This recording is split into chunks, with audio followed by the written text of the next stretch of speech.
All right, so let's begin to enter into our lectures for this week. I've got three of them. They're rather short, but I hope that you'll find them helpful. In this first lecture, I want to talk about this idea of empathy with regards to emerging adulthood.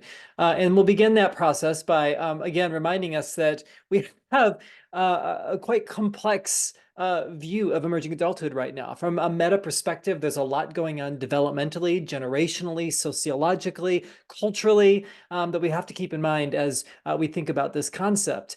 We also know that the lives of emerging adults are not snapshots. They're not like standing still. They're actually moving, and they're moving in non-linear ways that oftentimes throws off many leaders and ministry leaders as to knowing what to do. So the scope of emerging adulthood, the nonlinear journey of emerging adulthood makes this really, really crazy. And then on top of that, this has also just been known, and you'll read this in our readings, that this is a decade of transition.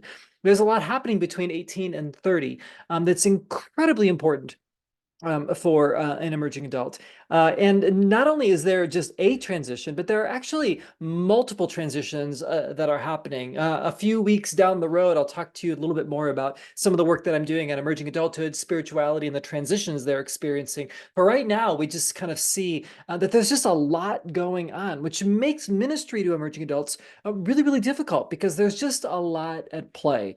So what do we do about that? Well, perhaps we begin with just this idea of empathy. Now, one of the ways that we talk about empathy, and you'll read about this in my book, is that empathy is more than like a good intention or a feeling. Like we all, if you were to say to me, like, Steve, are you empathetic? I'm going to say, well, yeah, I'm empathetic, right? Like who doesn't want to be empathetic, right? But what we find is that empathetic has to be more than just sort of this kind of feeling that we have or this hope that we have inside. It actually is a skill of seeing young people where they are and meeting them where they need us the most. There's a leaning in that happens. There's an attention to that's required, that's really, really crucial along the way. And so empathy ultimately asks the question, like, what's good news for young people? Like, I can't superimpose good news on you. I actually have to listen for it. And this is classic of sort of Jesus ministry, right? If you think about Jesus, like he asks so many questions like, do you want to get well? I mean, he's saying this to someone who needs healing. And he's like, do you want to get well? Why? Because I think there's something quite empathetic about Jesus leaning in and wanting to hear the person voice what's most crucial to them, what's most meaningful to them, what they most need in the moment rather than just assuming. Too much ministry is done with experts and leaders assuming or superimposing the good news on someone and trying to force feed it rather than allowing the opportunity for us to listen and ask ourselves, hey, so what do you need? What do you want? What's good news to you? Really, really important. Now, what gets in the way of this? Like, again, we have good intentions. None of us would say we're bad empathizers or anything like that. But we know from research that there's a couple things going on. First of all, there's an issue of closeness bias. Now, closeness bias basically works like this. The closer I am to someone, the more that I know them, the more the assumptions I make about who they are today. Okay. So this happens a lot of times in close friendships or even say in a marriage relationship where you've got people that have been together for a long time, but they've stopped asking questions of each other. And so they make assumptions about each other. And so even though they've been together for a long time, they actually are worlds apart.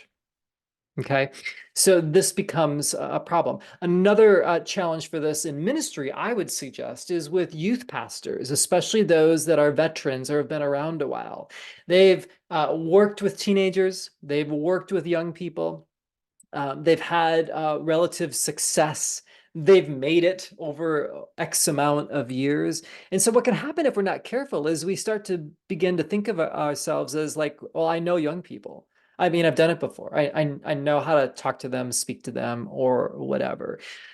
And while there's an element of truth to the experience that we have with being with young people, we have to remember that, let's say high school ministry, for instance, like the freshmen coming in to your high school ministry are radically different than the seniors who have left. They are radically different than the sophomores that are in your ministry now. And so it raises new questions that we can't assume about young people. We actually have to keep leaning in and seeking to understand them. And this is really, really crucial for emerging adulthood as well. So closeness bias sometimes becomes a blinder where we're so confident in understanding someone that we don't take time to actually listen to what they really need because we make assumptions about them. Okay, so we don't want closeness bias to be a barrier. Second of all, and I talk about this in the book, this concept of intragenerational speed is really, really crucial.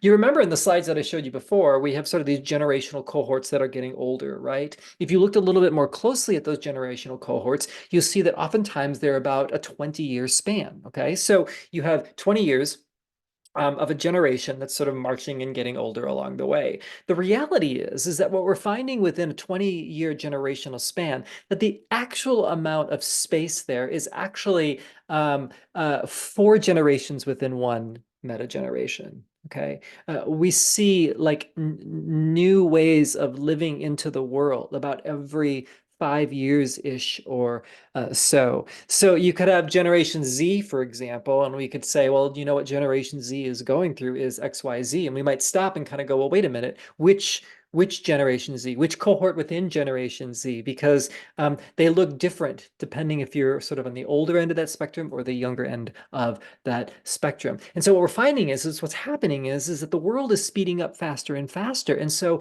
it makes it harder sometimes for generations to relate to each other.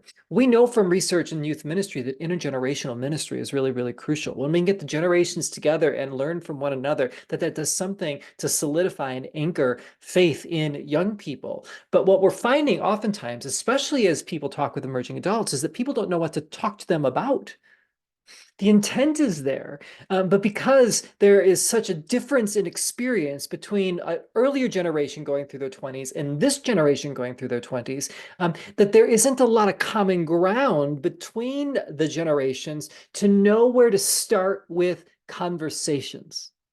So the speed of which the world is moving and the experiences that older and younger people have are so different that instead of having like a major overlap, we're beginning to see that become less and less. Now, the application of that isn't like, well, I guess generations will never be able to relate to each other. No, the point is that it just forces us to lean in a little bit more. And if you have some older saints in your communities that are like, I just find it really hard to connect with young people, you can look at them and with a lot of confidence say, you're having a hard time talking to young people because it's hard to talk to different generations both ways, right? So I think one of the goals then is for us to think about how we can lean into that. But these barriers can get in the way. And so if we're not careful, empathy goes out the window because of closeness bias and of intragenerational speed. So that just leaves us with some self-questions.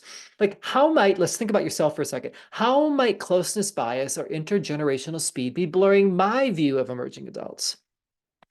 Like, are there assumptions that I'm making uh, about when I was their age, or about the fact that I might be familiar with young adults that are somehow getting in the way of me seeing who emerging adults are today? And then I think the question is, what can I do to gain clarity?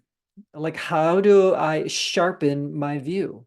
Who do I need to talk to? What questions do I need to ask? What do I need to think about? What assumptions am I making that I maybe have to dial back a little bit? I think this is the work that we do in ministry, to be careful that we don't let the barriers get in the way of the empathy that is necessary for us to understand those that we seek to serve. So I hope that's helpful. Just wanted to give that to you. I think empathy is really, really crucial, and it's something that is crucial in the ways that we do ministry and we disciple people, in the way that we lean in, hopefully showing up where young adults or emerging adults say they need us the most.